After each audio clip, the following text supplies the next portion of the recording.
எல்லோருக்கும் பணிவான வணக்கம். நம்முடைய ஐயா நமச்சிவாயா சேனலில் இருந்து அடியேன் இன்று தினம் ஒரு திருக்கதையில் ஒரு ஊரில் 2 அண்ணன் தம்பிங்க. அப்படி ஒரு பாசம் அண்ணன் மேலே தம்பிக்கும், தம்பி மேலே அண்ணனுக்கும். ஒருத்தருக்கு ஒருத்தர் விட்டு கொடுக்கவே மாட்டாங்க. எப்போவுமே ரொம்ப அந்யோன்யமாக இருப்பாங்க. அண்ணனுக்காக தம்பி பேசுவான், தம்பிக்காக அண்ணன் பேசுவான். அப்படி ஒரு ஒற்றுமை. அண்ணன் இல்லாமல் தம்பி எந்த வேலையும் செய்ய மாட்டான், அதுபோல் தம்பி இல்லாமல் அண்ணனும் எந்த வேலையும் செய்ய மாட்டாங்க. அப்படி ஒரு பாசம்.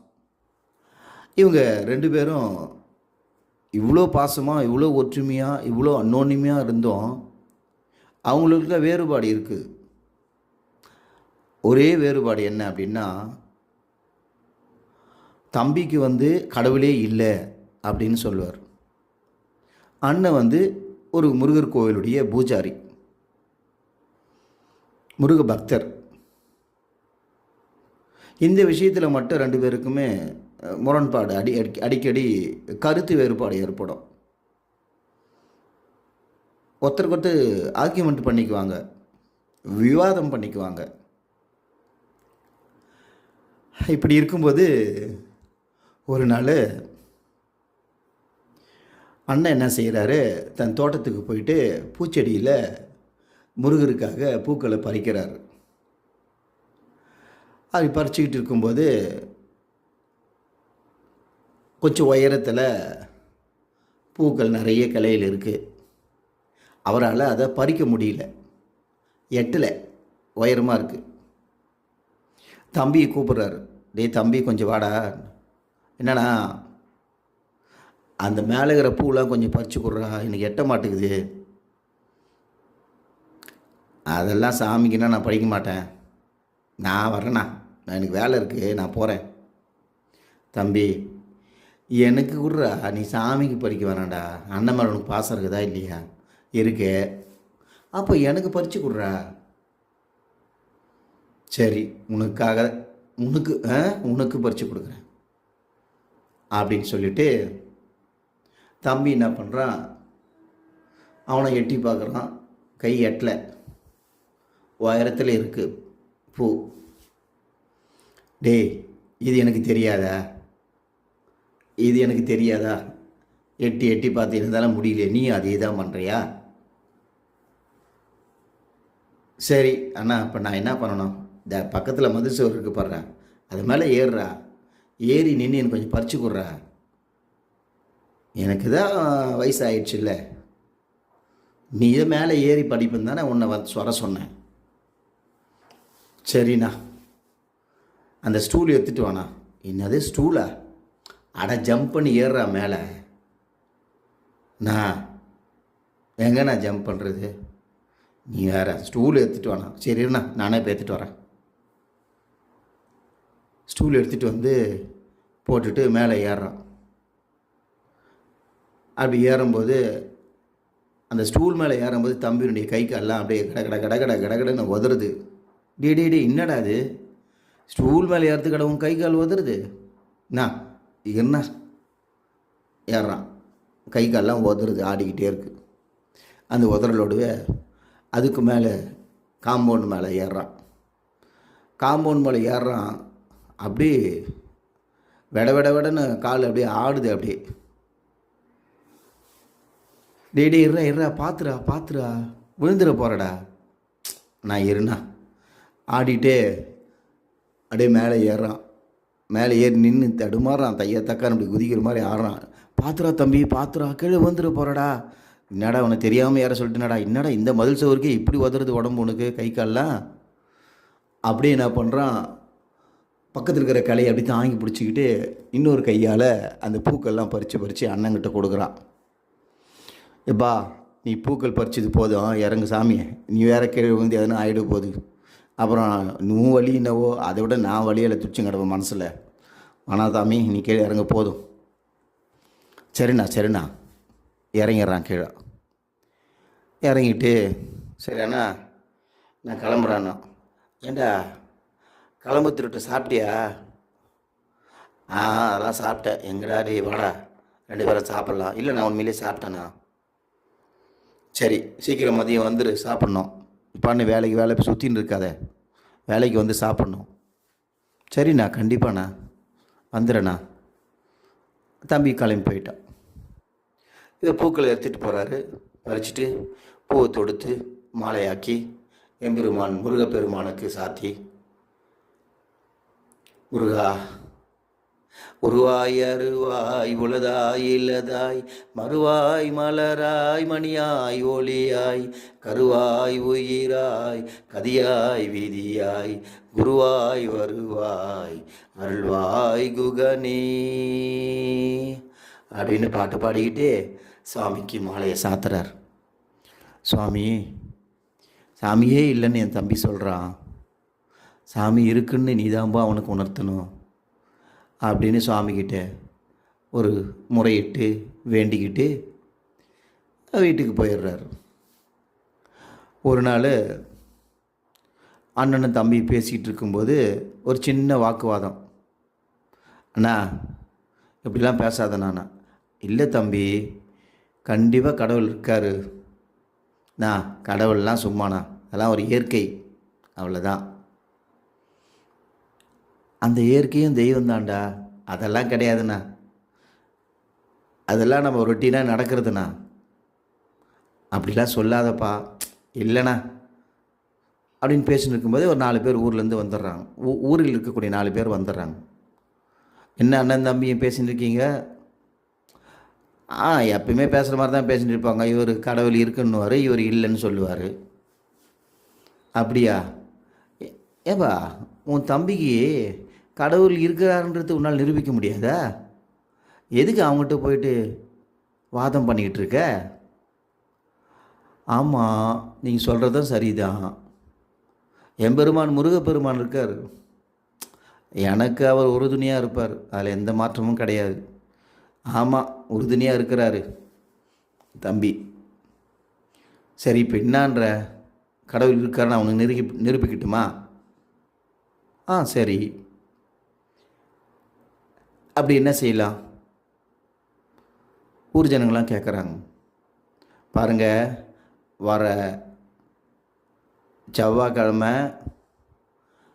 நம்ம கோயில் கோபுரத்துக்கு மேலே இருக்கக்கூடிய கலசங்களில் நடு கலசம் சாயந்தரம் 6 மணிக்கு கரெக்டாக சுற்றும், தன்னால் சுற்றும். அப்படி நான் சுற்ற வைக்கிறேன். நான் சுற்ற வச்சுட்டுன்னா எம்பெருமான் முருகப்பெருமான் இருக்கிறாரு, இந்த உலகத்தில் கடவுள் இருக்கிறாரு, இது நிதர்சனமான உண்மைன்னு என் தம்பி உணரணும், புரிஞ்சுக்கணும், ஏற்றுக்கணும், அறியணும், அறிஞ்சிக்குவான்.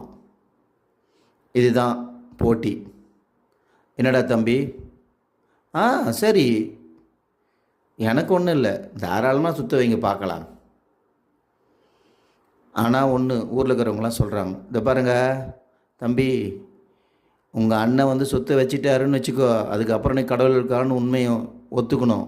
அப்படி இல்லைன்னா அவ்வளோதான், நாங்கள் கூட்டம் கூட்டி பஞ்சாயத்து வச்சு உன்னை ஊரை விட்டு ஒதுக்கி வச்சுருவோம். சரி, அதுக்கு என்ன, பார்த்துருவோம், சுற்றுற அன்றைக்கி பார்த்துக்குவோம். சரி சரி வாங்க எல்லாம் போகலாம், செவ்வாய்க்கிழமை பார்ப்போம். எல்லாரும் போயிடுறாங்க. அன்றைக்கு செவ்வாய்க்கிழமை காலையில் அண்ணன் எழுந்திருக்கிறாரு, தலைக்கு ஊற்றிக்கிறாரு, கந்த சஷ்டி கவசம் படிக்கிறாரு, குமரதவம் படிக்கிறாரு, முருகா திருப்புகழ் படிக்கிறாரு. படிச்சுட்டு, முருகா நீதாம்பா உறுதுணையாக இருக்கணும், என் தம்பிக்கு நீ இருக்கிறன்றது உணர்த்தணும்ப்பா அப்படின்னு வேண்டிக்கிட்டு வராரு. இதை இவன் கூட இருந்து காலையிலேருந்து அண்ணன் கூடவே எழுந்துட்டு அண்ணன் என்னென்ன பண்ணுறாருன்னு பார்த்துக்கிட்டே இருக்கான். உடனே போகிறாரு, சமையல் கட்டில் சமையல்லாம் செய்கிறாரு, எல்லாத்தையும் செஞ்சிடறாரு. செஞ்சு முடிச்சு தம்பி வாடா சாப்பிட்லான்னு கூப்பிட்றாரு. எல்லாத்தையும் வரிசை அடுக்கி வைக்கிறாரு. என்னென்னா ஒரே விசேஷம் தடப்படலாம் இருக்குது இன்றைக்கி சமையல்? அதெல்லாம் இல்லைடா, எப்பயுமே செய்கிற மாதிரி தானே. கிடையவே கிடையாது, இன்றைக்கி எல்லாமே ஸ்பெஷலாக இருக்குது, அவ்வளோ அவ்வளோ ஐட்டம் செஞ்சு வச்சுருக்கியேண்ணா. எல்லாம் உனக்காக தான்டா சாப்பிட்றா. ஓ, ஐஸ் வைக்கிறியா? அதெல்லாம் இல்லைப்பா, சாப்பிடுப்பா அப்படின்னு சொல்லி 2 பேரும் உட்காந்து சாப்பிட்றாங்க. உடனே சாப்பிட்டு முடிச்ச உடனே, சரி அண்ணா, சாயந்தரம் 6 மணிக்கு பார்ப்போம், நான் வரட்டுமா? டேய் மதியம் சாப்பிட்றா, சாப்பாடு கட்டி எடுத்துகிட்டு போ. சரி நான் எடுத்துட்டேண்ணா, கிளம்பி போயிடுறான். சாயந்தரம் 6 மணி ஆகுது. சாயந்தரம் 6 மணி நெருங்க போகுது. எல்லாரும் கோயிலுக்கு முன்னாடி நின்றுக்கிட்டு வேடிக்கை பார்க்குறாங்க. அந்த கோபுர கலசம், நடு கலசம் சுத்தமானு பார்த்துக்கிட்டே இருக்குங்க. கோபுரத்துடைய வாசல் படியின் முன்கதவு திறக்கப்பட்டது. கோயில் உள்ளே எல்லோரும் சென்று ஓடுகிறார்கள். கொடிமரத்தின் கீழே சென்று ஓடுகிறார்கள். ஓடி சென்று அந்த இடத்திலே நின்று கொண்டு கோபுரத்தையே பார்த்து கொண்டிருக்கிறார்கள். அந்த இடத்திலே முருகா முருகா முருகா, செந்தில்நாதனுக்கு அரோகரா, கார்த்திகேயனுக்கு அரோகரா, பாலமுருகனுக்கு அரோகரா, வடவேதி சுப்பிரமணியருக்கு அரோகரா, திருத்தணி முருகனுக்கு அரோகரா, கம்பத்திலேனாருக்கு அரோகரா, முருகப்பெருமானுக்கு அரோகரா, தண்டாயுதபாணிக்கு அரோகரா, அப்பன் சாமிக்கு அரோகரா, தகப்பன் சாமிக்கு அரோகரான்னு சொல்லிக்கிட்டே எல்லோரும் கோபுரத்தை பார்த்து நின்றுக்கிறாங்க. பார்த்தா நேரம் நெருங்குது. அரோகரா கோஷம் விண்ணு அதிருது. அப்படியே எவ்வளோ சத்தம் போடுறாங்க. என்னங்க, முருகப்பெருமான் நோக்கி முருகா முருகா முருகா முருகான்னு கத்துறாங்க. கோபுரத்தை பார்த்துட்டே இருக்காங்க. 6 மணி நெருங்க போகுது. அண்ணங்காரன் அப்படியே கோபுரத்தை பார்த்து கை தூக்கி முருகா முருகா முருகான்னு கத்துறாரு. கொஞ்ச நேரத்தில் பார்த்தா அந்த கோபுர கலசம் அப்படியே சுத்த ஆரம்பிக்குது. சுத்துது. அரோகரா விண்ண அதிர்றாங்க. எல்லோரும் கத்துறாங்க, முருகரை கோட்டி கோஷம் போடுறாங்க. போட்டுட்டே இருக்காங்க. அண்ணன் என்ன பண்ணுறாரு, சுற்றி தம்பி எங்கே காணுமேன்னு சுற்றி பார்க்குறாரு. என்ன ரொம்ப நேரமாக தம்பியை காணுமே அப்படின்னு சொல்லிட்டு அவங்களெல்லாம் கத்தின்னு இருக்கும்போது அப்படியே வராரு. வந்து கோபுரத்தினுடைய சைடு பக்கம் வராரு. இந்த சைடு வந்து பார்க்குறாரு, காணும். அப்படியே பேக் சைடு, பின்னாடி சைடு வந்து பார்க்குறாரு. பார்த்தா கோபுரத்து உச்சியிலிருந்து தம்பி கீழே இறங்கி வந்துன்னு இருக்கான். அவருக்கு அப்படியே தூக்கி வாரி போடுது. போட்ட உடனே அதிர்ந்து போயிடுறாரு. அவனை பார்த்து, என்னடா வேலை இது, இறங்குடா, பார்த்து இறங்குடான்றாரு. அவன் சிரிச்சுக்கிட்டே இறங்குறான். என்னண்ணா, கோபுர கலசம் சுத்திச்சா அப்படின்னு கேட்குறான். சுத்திச்சுப்பா, எல்லாம் என் வேலை தான்.